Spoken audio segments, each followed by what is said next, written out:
Hello दोस्तों, हम अपनी पिछली वीडियो में राजस्थान के जो भौतिक प्रदेश है उसमें अरावली क्षेत्र के विशेषताओं के बारे में चर्चा कर रहे थे। तो उसमें हमने पिछली वीडियो में विशेषताओं के बारे में चर्चा कर चुके हैं, ठीक है ना। इसके बाद हम अरावली के जो भाग बताए थे मैंने कि 3 भागों में अरावली क्षेत्र को बांटा गया है, उनके बारे में इस वीडियो में चर्चा करेंगे, ठीक है। तो मैंने 3 भाग कौन कौन से बताए थे, उत्तरी अरावली, दक्षिणी अरावली और मध्य अरावली, ठीक है। हमने उसमें उत्तरी अरावली की बात कर ली थी, ठीक है ना। उत्तरी अरावली का जो विस्तार है वो कहां से कहां तक है राजस्थान में, तो राजस्थान में उसका विस्तार कहां तक है, यह था सिंगाणा, जो कि कहाँ है, झुंझुनू में, ठीक है ना। सिंगाणा कहाँ है, झुंझुनू में, वहां से और सांवर तक, सिंगाणा झुंझुनू से सांवर तक। सांवर कहाँ पर है, जयपुर ग्रामीण में, ठीक है ना। तो उत्तरी अरावली का जो विस्तार था वो कहाँ तक था, सिंगाणा झुंझुनू से सांवर जयपुर ग्रामीण तक, ठीक है ना। इसके बारे में हम पिछली वीडियो में चर्चा कर चुके हैं। इस वीडियो में हम जो मध्य अरावली और दक्षिणी अरावली इसके बारे में चर्चा करेंगे। तो देखिए हमारा टॉपिक क्या हो जाएगा, तो अरावली के बारे में हम चर्चा कर रहे थे। क्या था हमारा मेन टॉपिक, अरावली। अरावली की हमने विशेषताओं के बारे में पिछली वीडियो में चर्चा कर लिया है, ठीक है ना। इसमें हम मध्य अरावली की बात करेंगे, ठीक है ना। मध्य अरावली, ठीक है ना। जो हमारा पहला भाग था वो कौन सा था, उत्तरी अरावली, और दूसरा कौन सा है, मध्य अरावली, ठीक है। मैंने आपको बताया था कि उत्तरी अरावली का विस्तार कहाँ तक है, सिंगाणा झुंझुनू से सांवर तक, ठीक है ना। सिंगाणा झुंझुनू से सांवर तक। तो देखिए अगर उसका विस्तार सिंगाणा झुंझुनू से सांवर तक था तो इसका मध्य अरावली का भी कहां से स्टार्ट होगा, सांवर से, और देवगढ़ के मध्य इसका विस्तार होगा, ठीक है ना। अगर इसके विस्तार की बात करें, यह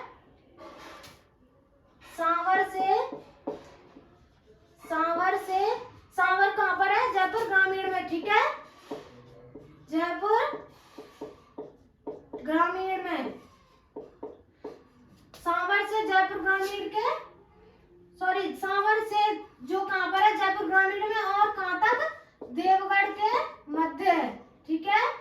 देवगढ़ के मध्य, ठीक है। ये हो जाएगा हमारा मध्य अरावली, ठीक है ना। और इसके पूर्ण विस्तार की बात करें तो सांवर से देवगढ़ के मध्य इसका विस्तार है, लेकिन इसके मध्य कौन कौन से जिले आते हैं उनके बारे में देख लेते हैं थोड़ा सा। तो देखिए अगर इसके पूर्ण विस्तार की बात करें तो इसका विस्तार क्या होगा, देखिए एक तो हो जाएगा जयपुर ग्रामीण, ठीक है। सबसे पहला जयपुर ग्रामीण, उसके बाद आ जाएगा डीडवाना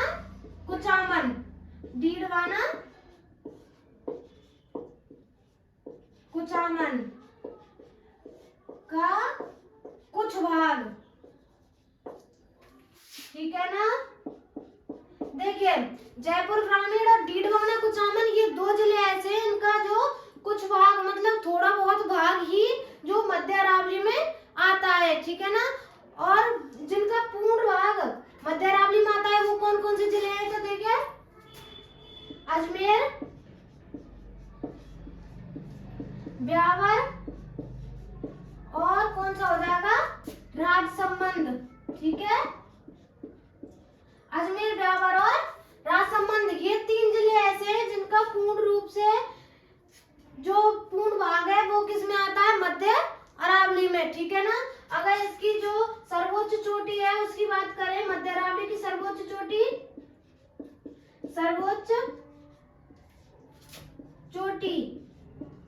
ठीक है।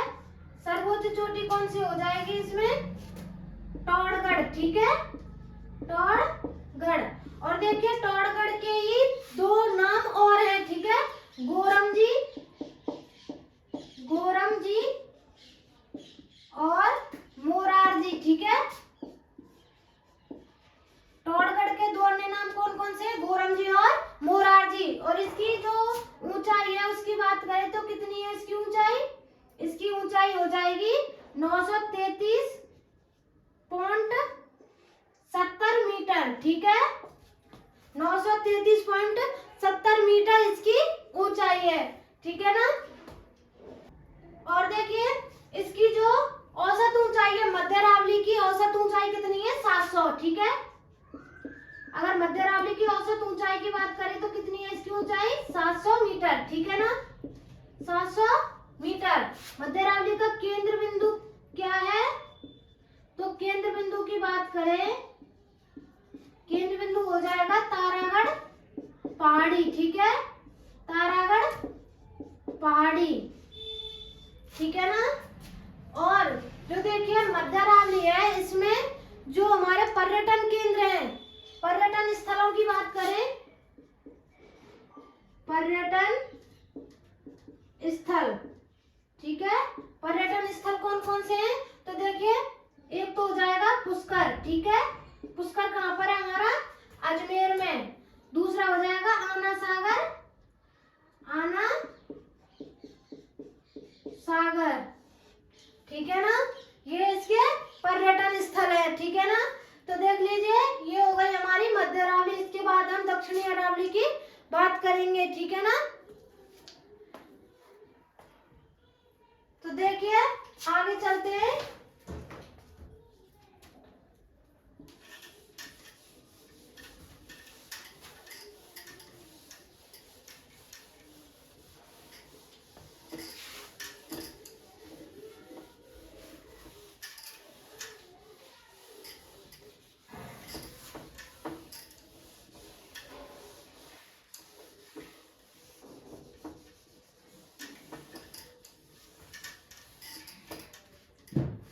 देखिए ये क्या, जो हमारी पिछली जो हमने अभी बात की वो कौन सी अरावली थी, मध्य अरावली, ठीक है। इस बार हम दक्षिणी अरावली की बात करेंगे जो कि हमारा तीसरा भाग है, ठीक है।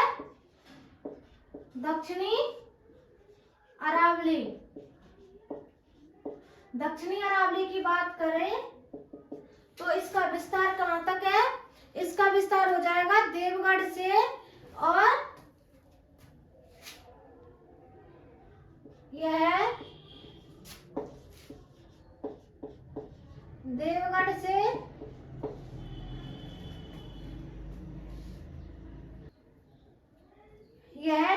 से कहां तक है, स्वरूपगंज तक, ठीक है, स्वरूपगंज,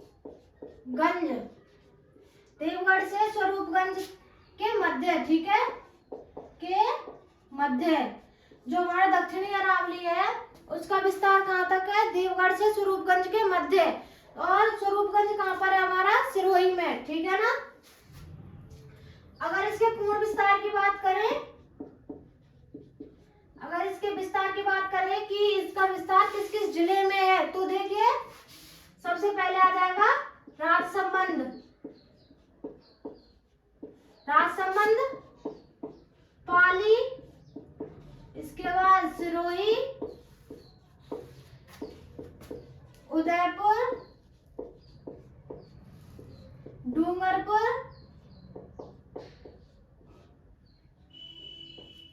इसके बाद आ जाएगा सलूंबर, ठीक है, और बांसवाड़ा, ठीक है ना। इसका विस्तार कहां तक है, राजसमंद, पाली, सिरोही, उदयपुर, डूंगरपुर, सलूंबर और बांसवाड़ा, ठीक है ना। और देखिए इसका केंद्र बिंदु क्या है, केंद्र बिंदु, इसके केंद्र बिंदु की बात करें तो इसका केंद्र बिंदु हो जाएगा जरगा पहाड़ी, ठीक है ना, जरगा पहाड़ी इसका केंद्र बिंदु है, ठीक है ना। और इसकी जो इसकी औसत ऊंचाई कितनी है, औसत ऊंचाई की बात करें तो 1000 मीटर, ठीक है ना। इसकी औसत ऊंचाई कितनी है, 1000 मीटर, ठीक है। और इसके जो सर्वोच्च चोटी है, सर्वोच्च चोटी, ठीक है ना। अगर सर्वोच्च चोटी की बात करें, सर्वोच्च चोटी हो जाएगी हमारी गुरु शिखर। इसकी ऊंचाई कितनी है, 1722 मीटर, 1722 मीटर इसकी ऊंचाई है, कौन सी की, गुरु शिखर की, ठीक है ना। इसके बाद इसके पर्यटन स्थलों की बात बात करेंगे पर्यटन स्थल। ठीक है, पर्यटन स्थल क्या हो जाएंगे, एक हो जाएगा आबू, उदयपुर, ठीक है ना, आबू और उदयपुर इसके पर्यटन स्थल है। ठीक है ना। इसके बाद हम जो अरावली क्षेत्र में दर्रे पाए जाते हैं उनके बारे में चर्चा करेंगे। तो अभी तक इसको आप नोट कर लीजिए, इसके बाद हम आगे चलेंगे।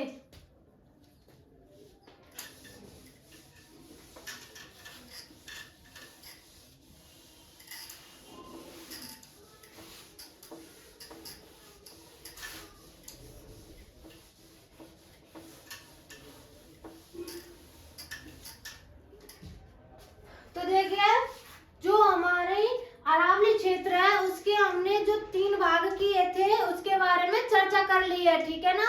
अब हम जो अरावली क्षेत्र में पाए जाने वाले दर्रों की बात करेंगे। तो आप सबसे पहले उसकी परिभाषा देखेंगे कि दर्रा कहते किसे है। ठीक है ना। दर्रा किसे कहते हैं, तो देखिए 2 पहाड़ियों के मध्य स्थित गैप को। ठीक है, जैसे ये 2 पहाड़ी हमने देखी, ठीक है, ये हो गई हमारी 2 पहाड़ी, जो हमारे इनके मध्य में जो ये गैप बचा हुआ है इसको ही क्या बोलेंगे हम, दर्रा। ठीक है, किसको बोलेंगे, 2 पहाड़ियों के मध्य स्थित गैप को। ठीक है ना।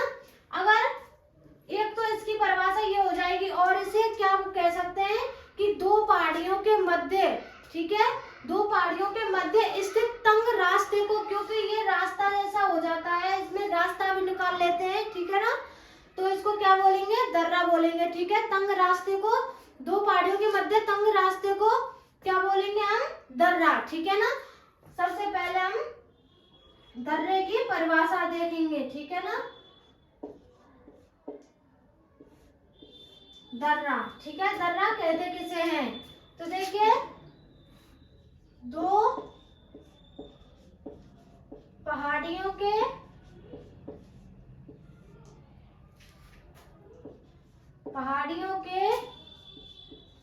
मध्य स्थित गैप को, ठीक है, दर्रा कहते हैं।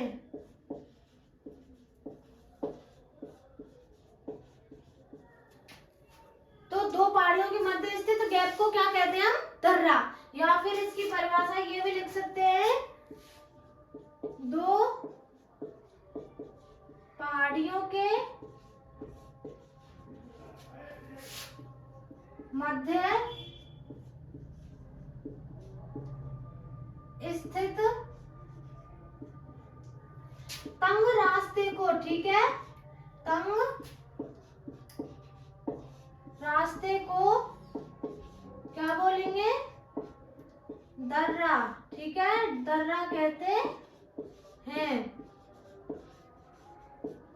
ठीक है ना, 2 पहाड़ियों के मध्य स्थित गैप को दर्रा कहते हैं, और 2 पहाड़ियों के मध्य स्थित तंग रास्ते को, ठीक है ना, समझ गए कि तंग रास्ते को क्या बोलेंगे, 2 पहाड़ियों के मध्य स्थित जो तंग रास्ते होते हैं उनको क्या बोलेंगे हम, दर्रा।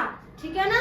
और देखिए जो ये दर्रे होते हैं इनको अलग अलग क्षेत्र में अलग अलग नामों से जाना जाता है। ठीक है ना। तो देखिए इसको हिमालय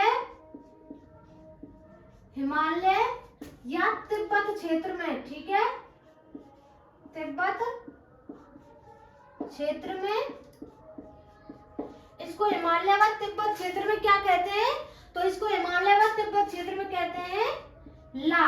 ठीक है ना, क्या कहते हैं, ला कहते हैं। जैसे कि उदाहरण के तौर पर आप देखिए, जैसे क्या हो जाएगा, सिपकी ला। ठीक है, सिपकी ला, और एक हो जाएगा जोजिला। ठीक है ना। ऐसे इनके पीछे जो ये ला लगा हुआ है ये किसका प्रमाण है कि ये दर्रे का। ठीक है ना। तो देखिए हिमालय व तिब्बत क्षेत्र में दर्रे को क्या कहते हैं, ला। और राजस्थान में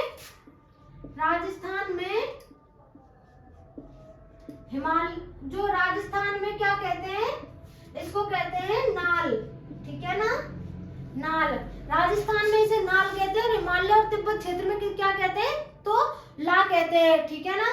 तो देखिए राजस्थान में दर्रा होता है उसे नाल कहते हैं, ठीक है ना। परंतु बीकानेर क्षेत्र में जो खजूर का पेड़ होता है, ठीक है ना, आप सबने खजूर का पेड़ तो देखा ही होगा कि खजूर का पेड़ जो होता है उसका जो तना होता है, खजूर के पेड़ के तने को बीकानेर क्षेत्र में क्या कहते हैं, नाल, ठीक है ना।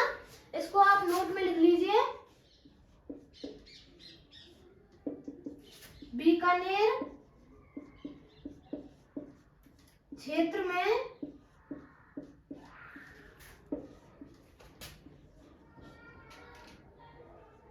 खजूर के पेड़ के तने को, ठीक है, खजूर के पेड़ के तने को क्या कहते हैं, नाल कहते हैं, ठीक है ना। खजूर के पेड़ के तने को क्या कहते हैं, तो नाल, ठीक है ना।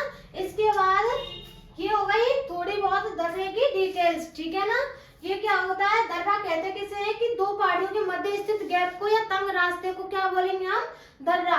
तिब्बत क्षेत्र और हिमालय क्षेत्र में दर्रे को क्या कहते हैं, ला, ठीक है। और राजस्थान में दर्रे को क्या बोला जाता है, नाल, ठीक है ना। ये सारी चीजें आपको समझ में आ गई होंगी। इसके बाद हम राजस्थान में जो अरावली क्षेत्र है उसके दर्रों की बात करेंगे, ठीक है ना। अभी तो आप यहाँ तक देख लीजिए, इसके बाद आगे चलते हैं हम।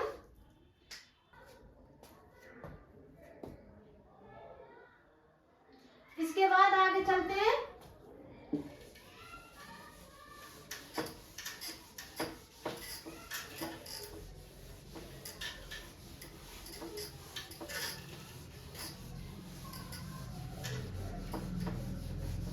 ठीक है। आप सब समझ गए होंगे कि दर्रा कहते किसे है, ठीक है ना। इसके बाद जो राजस्थान के अरावली क्षेत्र में पाए जाते हैं उन दर्रों की बात करेंगे। तो सबसे पहला दर्रा कौन सा आ जाएगा हमारा, बर दर्रा, ठीक है, बर दर्रा, ठीक है। इसके बारे में थोड़ी सी जानकारी प्राप्त कर लेते हैं। तो देखिए बर दर्रा है, ये कहाँ पर है, ब्यावर में, ठीक है। ब्यावर कहाँ है, अजमेर में, ठीक है ना। तो देखिए मैंने आपको बताया था कि दो पहाड़ियों के मध्य स्थित तंग रास्ते को क्या बोलते हैं, दर्रा, ठीक है ना। ये आप सबको समझ में आ गया है कि दर्रा कहते किसे हैं। तो देखिए दर्रे में जो तंग रास्ता, जो ये दर्रे होते हैं या फिर इनको तंग रास्ता बोला जाता है, जो ये रास्ते होते हैं, ये रास्ते किस लिए बनाए जाते हैं कि आने जाने के लिए, ठीक है ना, यहाँ से सफर कर सके, ठीक है ना।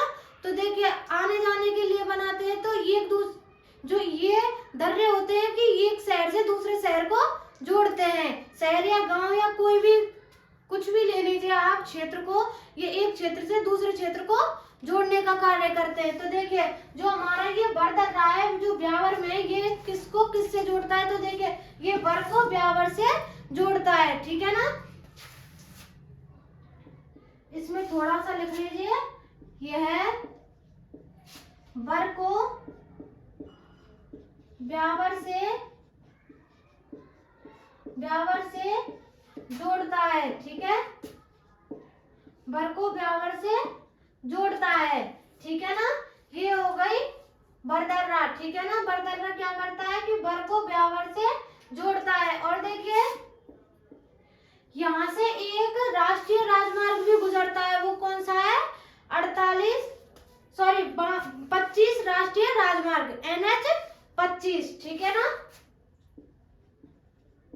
यहाँ से NH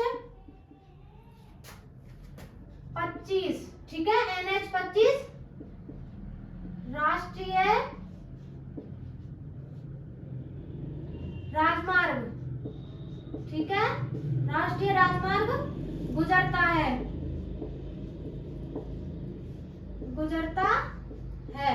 ठीक है ना। यहाँ से क्या होता है कि यहाँ से NH 25 राष्ट्रीय राजमार्ग गुजरता है। और देखिए एक रेलवे मार्ग भी यहाँ से गुजरता है, ठीक है ना। वो कौन सा है, अजमेर आबू गुजरात, ठीक है, अजमेर आबू गुजरात रेलवे मार्ग। यहाँ से कौन सा गुजरात रेलवे मार्ग, ठीक है ना। यहाँ से अजमेर, आबू, गुजरात रेलवे मार्ग, ठीक है, रेलवे मार्ग भी गुजरता है, ठीक है। ये हो गया हमारा बरदर्रा। इसकी जो जानकारी है वो कैसे कौन सी है, तो देखिए यह बर से ब्यावर को जोड़ता है, ठीक है। यहाँ से NH 25 राष्ट्रीय राजमार्ग गुजरता है और यहाँ से रेलवे मार्ग गुजरता है, वो कौन सा है, अजमेर आबू गुजरात रेल मार्ग, ठीक है ना। ये हो गई इसकी बरदर्रा, ठीक है ना। इसके बाद आता है देसुरी की नाल, देसुरी की नाल।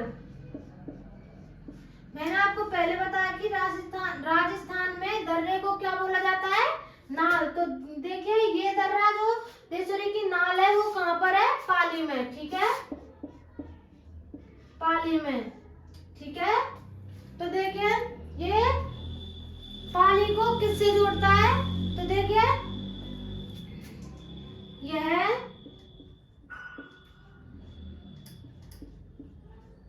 पाली को गणगौर चार भुजा से जोड़ता है, ठीक है, गणगौर चार भुजा से जोड़ता है,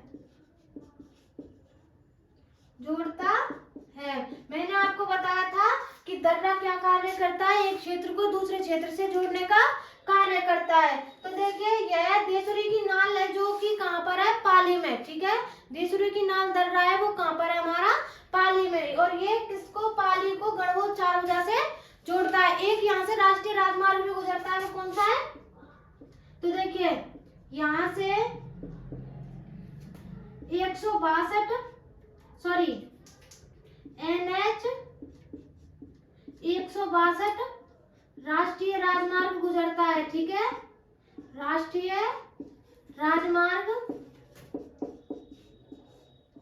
गुजरता है, ठीक है ना। यहाँ से NH 162 राष्ट्रीय राजमार्ग गुजरता है और यहाँ से एक नदी का उद्गम होता है, वो कौन सी नदी है, लूनी की सहायक नदी सूकड़ी, ठीक है ना। कौन सी नदी है, सूकड़ी का यहाँ से इस दर्रे से उद्गम होता है। तो देखिए यहाँ से लूनी की सहायक नदी सूकड़ी का, ठीक है,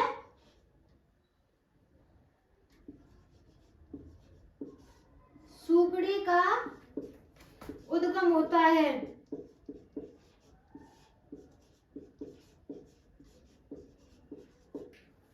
तो सूकड़ी नदी का उद्गम कहां से होता है, देसुरी की नाल से, ठीक है ना। ये हो गई हमारी बरदर्रा और देसुरी की नाल, ये हमारे दर्रे हो गए, ठीक है ना। इसके बाद हम और दर्रे हैं अरावली क्षेत्र के, उनके बारे में बात करेंगे। अब तक यहाँ तक आप उतार लीजिए, इसके बाद आगे चलते हैं।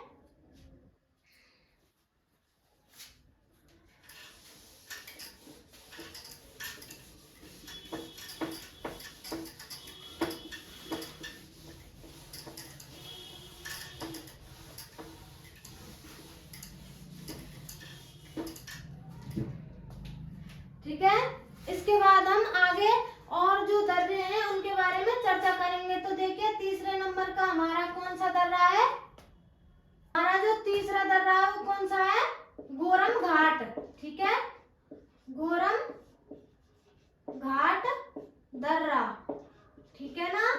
गोरम घाट दर्रा हमारा तीसरा दर्रा हो जाएगा। ये कहाँ है, तो ये हो जाएगा हमारा राजसमंद में, ठीक है, राजसमंद में, कहां पर है, राजसमंद में, ठीक है ना। और देखिए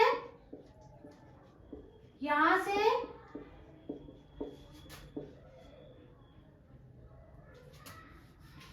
देखिए उदयपुर से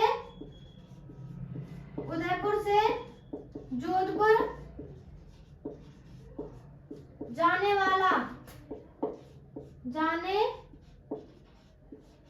वाला रेलवे,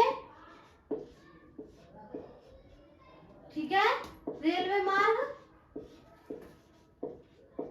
इसी दर्रे से गुजरता है, इसी दर्रे से गुजरता है।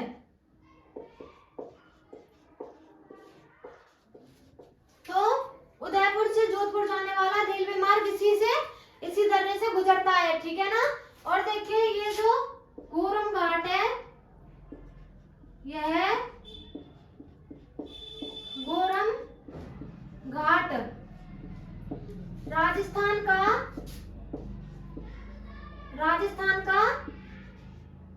सर्वप्रथम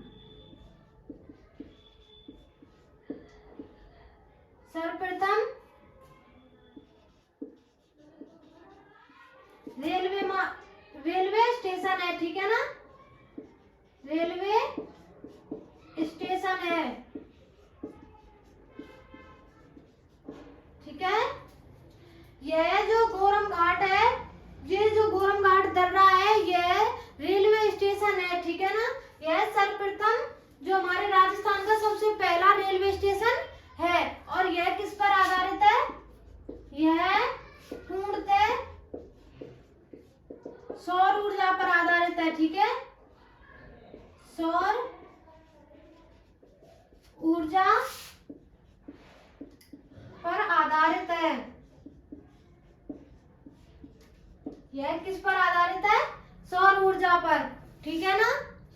आप यहाँ तक देख लीजिए, हमारे 3 दर्रे हो चुके हैं,